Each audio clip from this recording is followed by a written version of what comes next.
Good morning, student. Today we'll be doing the second chapter, which is Nelson Mandela, Long Walk to Freedom. Now, this particular chapter has been taken from Nelson Mandela's autobiography, which is named as A Long Walk to Freedom, right? Wherein he speaks about his country and the white supremacy and his struggle, right? Now, so before you read, there's a section I want you to read that, which is equally important to understand the rest of the chapter. See, apartheid is a political system that separates people according to their race. Right? Now you know, you must have read about it in the history also, right? Now, before reading, let us read this thing which is written in the box. It is equally important to understand the chapter. Now see, Nelson Mandela has become South Africa's first black president after more than 3 centuries of white rule. Mr. Mandela's African National Congress Party won 252 out of 400 seats in the first democratic election of South Africa's history. The inauguration ceremony took place in the Union Building, Amphitheatre in Pretoria today, attended by politicians and dignitaries from more than 140 countries around the world. Never, never again will this beautiful land experience the operation of one by another. This is said by Nelson Mandela while he addresses at the inauguration ceremony, while he addresses the people of his country, and here he is getting the presidentship, right?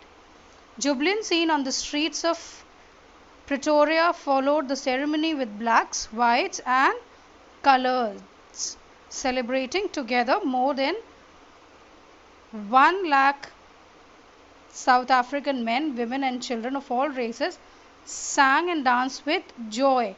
So this very paragraph or this very extract tells us that there is no more racism there now as soon as Mandela came to the presidentship, right? Now let us concentrate on the text. Let us start with the chapter, right? So the chapter starts from this. 10th May dawn, bright and clear. For the past few days I have been pleasantly besieged by dignitaries and world leaders who were coming to pay their respect before the inauguration. And whom were they coming to pay their respect to? Nelson Mandela, right? The inauguration would be the largest gathering of the international leaders on South African soil. The ceremony took place in the lovely sandstone amphitheatre formed by the Union Building in Pretoria. For decades, this had been the seat of white supremacy. Now, why is there such a celebration and so many people coming to congratulate him? Because for centuries there were white supremacy. Now a black man will come and rule his own country, right?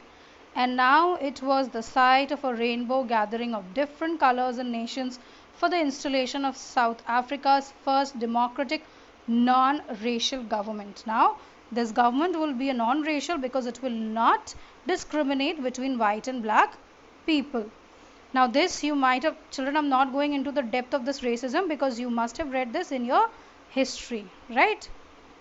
That the whites used to rule the black, right? On that lovely autumn day, I was accompanied by my daughter Zaneni. On the podium, Dr. D. Kirk was first sworn as the second deputy president. Then Thabo Mbeki was sworn as the first deputy president. When it was my turn, I pledged to obey and uphold the Constitution and to devote myself to the well-being of the Republic and its people, to assembled guests and the watching world. Now, this is where the scene has been described, that there are two other people who have got the dignitaries as the deputy president, the second deputy president and the president. And Nelson Mandela has been given the dignitary of being the president. Now, while addressing, what Mandela said is very important. Now listen to this, children, very carefully and read it. Today all of us do, by our presence here, confer glory and hope to newborn liberty. And what is this newborn liberty? This newborn liberty is the liberalization of South Africa being unracial, right? Out of the experience of an extraordinary human disaster. And what does it mark this line, children? It's very important. It may be asked that what is this extraordinary human disaster? And what is this extraordinary human disaster? The rule of one race by the other, right? This is extraordinary human disaster that lasted for so long. And for them, what is the extraordinary human disaster? For them, for the people of South Africa, the supremacy of white over them was the extraordinary human disaster, and it lasted for far too long, right? So here he says, out of our experience of an extraordinary human disaster that lasted too long must be born a society of which all humanity will be proud of. And now a society is going to born which will be a pride to all the humanity. Why? Because there will be no racism in this new society, in this new Africa, right? We who were outlaws not so long ago, outlaws means they were not given certain rights, right? We who were outlaws not so long ago have today been given the rare privilege to be host to the nations of the world on our own soil. Now he is very proudly saying, with full of pride he is saying that we who have been outlawed by people for quite some time, we today, it's a rare privilege for us that we are the host. We have invited several nations on our own soul and we have been a host for them. So it's a privilege for us, right? We thank all of our distinguished international guests for having come to take possession with the people of our country of what is, after all, a common victory for justice. Again, he's saying, we thank all the international guests for having come to take possession with the people of our country of what is, after all, a common victory for justice, and to be a part of this celebration, because it is a common victory of overall justice, peace and human dignity, right? We have at last achieved our political emancipation. We pledge ourselves to liberate all our people from the continuing bondage of poverty, deprivation, suffering, gender and other discrimination.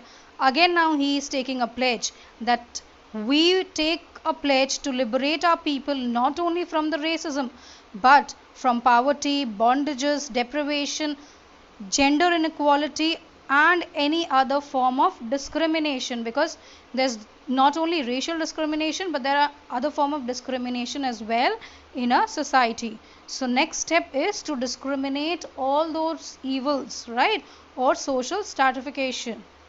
See, never, never and never again shall it be that this beautiful land will again experience the operation of one by another. The sun shall never set on so glorious a human achievement. Let freedom reign. God bless Africa. So this is what his speech was when he was getting the presidentship of South Africa, right? So this is what his pledge was, that not only it is the victory of human race, but again we have a lot to work on. What is that he has to work on? Discrimination of all kind of evil, right? All kind of discrimination of all sort of things, right? Gender discrimination, poverty and all, right? And again he's saying that on this land the sun shall never set, right? And we will achieve, freedom will reign and God will bless Africa, right? Now come to the next para, children, which is a few moments later. We all lifted our eyes in awe as a spectacular array of South African jets, helicopters and troops carriers rode in a perfect formation over the Union buildings. It was not only a display of pinpoint precision and military force, but a demonstration of military's loyalty to democracy, to a new government that had been freely and fairly elected. Only moments before, the highest general of South Africa Defence Force and police were chests bedecked with ribbons and medals from days gone by, saluted me and pledged their loyalty. I was not unmindful of the fact that not so many years before they would have not saluted but arrested me. Finally, a chevron of Amphara jets left a smoke trail of black, red, green, blue, and gold of new South African flag. Now we all know, children, in kind of national festivals also we have seen that there is this play, or there is this show that the jets also, this is done to represent the, this is done, it is done in India also, this is done to represent the power of the army, the power of the navy, right?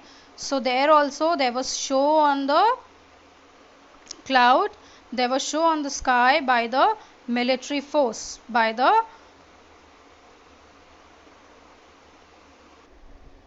there was show by the air force, right? And again here a Mandela, so in this paragraph it is all about that is described, right?